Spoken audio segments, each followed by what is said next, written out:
Namomroblema ng husto itong si Princess matapos nga magkasakit ang kanyang ama-amahan. Dito nga ay halos susuko na siya, ginawa na niya ang lahat ng kanyang paraan na naisip para lamang kumita siya at magkaroon ng trabaho. Ngunit wala talaga siyang mapapasukan hanggang sa malapit na nga siyang mahimatay sa daan. At aksidente naman na matagpuan siya nga nitong si Charlene. Agad siyang pinasakay at nang magkamalay nga siya, pinakain siya nitong si Charlene. Alam nito na gutom ito kaya nahimatay ito sa daan. Dito na nga nagsalaysay itong si Princess kung ano ang totoong nangyari sa kanya at bakit siya nahimatay. Ang kanyang ama ay nangangailangan ng malaking pera sapagkat nasa ospital ito at kailangan nga niya ng mapapasukang trabaho para masuportaan ang kanyang ama at para may makain din sila. Kaya naman sa awa nga nitong si Charlene, dahil para na rin nararamdaman niya ang lukso ng dugo na anak niya ang kanyang kausap. Binigyan niya ito ng pera, tulong para sa pagbayad, pansamantala nilang magagamit sa ospital at para sa pagkain nila. At inalok din siya ng trabaho ni Charlene. Kahit na alam nito na ayaw nga sa kanya ni Libby sapagkat inis na inis si Libby dito. Insecure kasi itong si Libby dito kay Princess sa pag-akala nito na inaagaw ang kanyang jowa.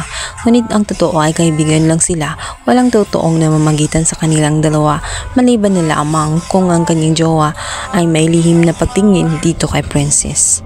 Ngunit walang plano si Princess na sirain ang kanilang pagmamahalan. Sa kabilang banda, tuluyan nga nakapasok si Princess sa shop nga na pag-aari mismo nitong si Charlene dahil sa awa niya sa bata. Ngunit ang hiling nito ay sana wag nang mag-ingay kasi alam nilang dalawa. Sa oras nga na makita ni Libby ang pagmumukha nga ni Princess sa kanilang shop, malamang ay hihilain niya ito palabas ng kanyang shop dahil sa kanyang pagkainis dito.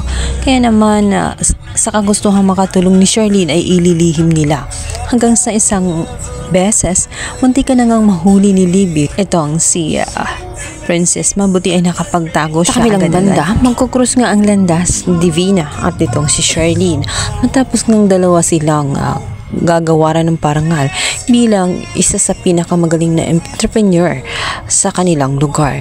Kaya naman nagpang-abot sila maging dito sa butik at nakita nga nitong si Divina ang damit na napakagara.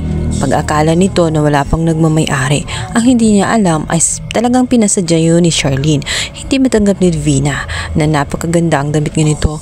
Kaya naman bago niya itong binitawan ay umiiral na naman ang kanyang pagka-insecure. Talagang sinira pa niya ang naturong damit dahil ayaw nitong makarating 7th itong si Charlene. Hindi nakaligtas sa mga pasaring nitong si Charlene itong si Divina. Sinabi niya na hindi niya alam kung saan nagagaling ang kanyang pagka-insecurity. Palibhasa o mano ay hindi na maramdaman ang suporta galing sa kanyang pamilya. Samantalang siya ay lahat ng pamilya niya ay sumusuporta sa kanya. Ngunit may parinig itong si Divina. Sinabi niya na sigurado ba siya sa kanyang mga sinasabi dahil baka isang araw magugulat na lamang siya dahil ang tinuturing niyang pamilya na sumusuporta sa kanya ay isang kasinungalingan lang pala.